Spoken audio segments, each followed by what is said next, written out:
Ever felt like life's pain hits you not once but twice? What if I told you that the second hit is optional? Hey everyone. Welcome back to Inner Guide Galaxy, your chill space for Buddhist insights that you can actually use.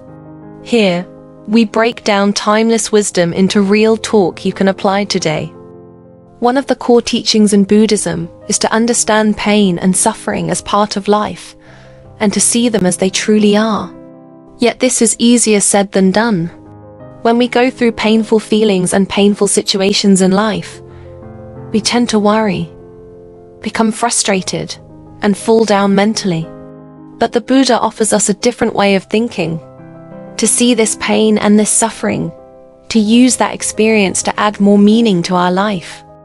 So today, let's talk about how we can move through painful situations in life according to Buddhism. The Buddha gives a wonderful simile for this. Suppose someone was struck by one arrow and then immediately struck by a second. The man feels two pains, the physical wound and the mental anguish. When the uninstructed worldling is contacted by a painful feeling, he experiences both bodily, physical pain and mental suffering.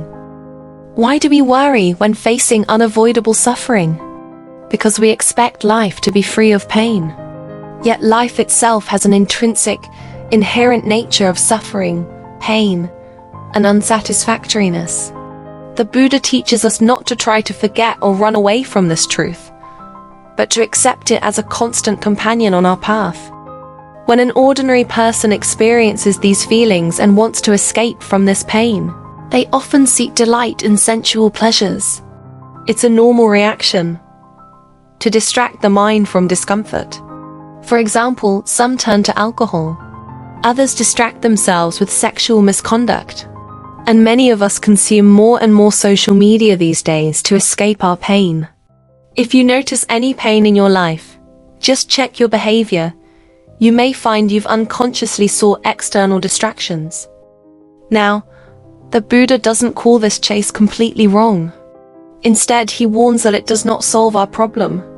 The more we pursue sensual pleasures, the more we suffer, because such pleasures are ultimately unsatisfying. Whenever we're struck by a painful feeling, we look for something material and external to distract ourselves. This prevents us from looking inward to understand and truly resolve our pain.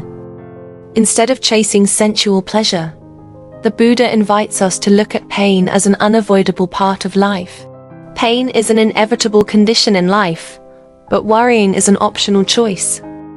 To describe life's ups and downs, the Buddha taught about the 8 worldly conditions: gain and loss, fame and disrepute, praise and blame, pleasure and pain. These 8 conditions revolve around the world like 2 sides of the same coin. We cannot separate them. The Buddha advises us not to worry more than necessary about painful situations. Remember, pain is inevitable, worrying is optional. If this resonated with you, hit that like button, drop a comment to share your thoughts, and don't forget to subscribe for more gentle reminders from Inner Guide Galaxy. See you next time. Stay strong and stay mindful.